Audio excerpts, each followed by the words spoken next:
আসসালামু আলাইকুম রহমতুল্লাহি ওবারাকাতু। সূরা আল আনফালের ৪১ নম্বর আয়াত থেকে ৫০ নম্বর আয়াতের বাংলা অনুবাদ।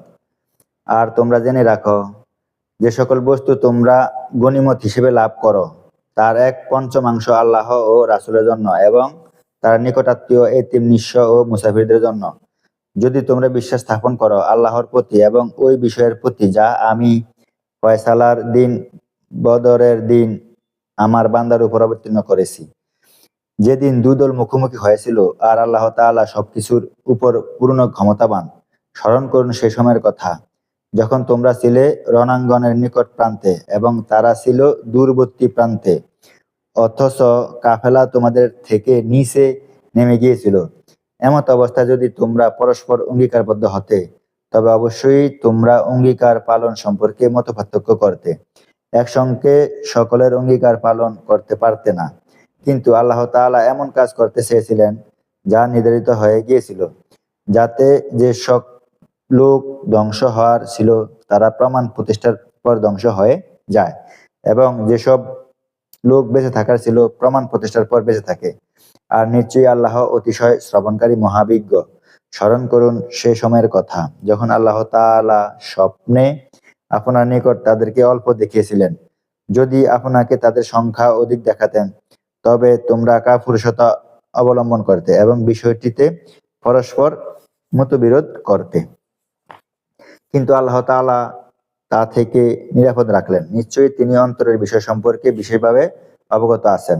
আর যখন তোমরা পরস্পর মুখোমুখি হয়েছিলে, তখন তিনি তাদেরকে তোমাদের চোখে অল্প দেখিয়েছিলেন এবং তাদের চোখেও তোমাদেরকে অল্প দেখিয়েছিলেন, যাতে আল্লাহ সে কাজ করে নিতে পারেন যা নির্ধারিত ছিল, আর আল্লাহর নিকট সকল বিষয়ে প্রত্যাবর্তন করবে।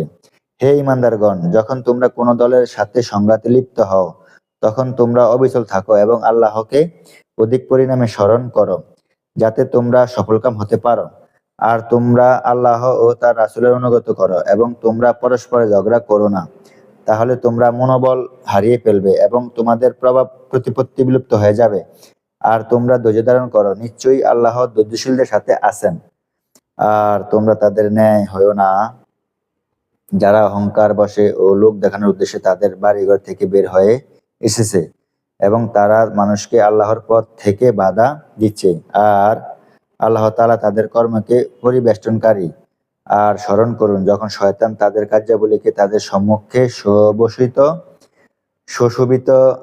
সুশোভিত করে দেখালো এবং বলল, আজকের দিনে কোনো মানুষ তোমাদের উপর বিজয়ী হতে পারবে না এবং নিশ্চয়ই আমি তোমাদের সাহায্যকারী। অতঃপর যখন দু দল পরস্পরের মুখোমুখি হলো, তখন সে পেছনে সরে গেল এবং বলল, নিশ্চয়ই আমি তোমাদের থেকে সম্পূর্ণ মুক্ত। নিশ্চয়ই তোমরা যা দেখো না আমি তা দেখতে পাই।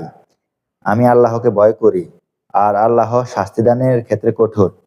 স্মরণ করুন ওই সময়ের কথা, যখন মুনাফিকরা এবং যাদের অন্তরে বেদি রয়েছে তারা বলে যে তাদেরকে তাদের ধর্ম বিভ্রান্ত করেছে।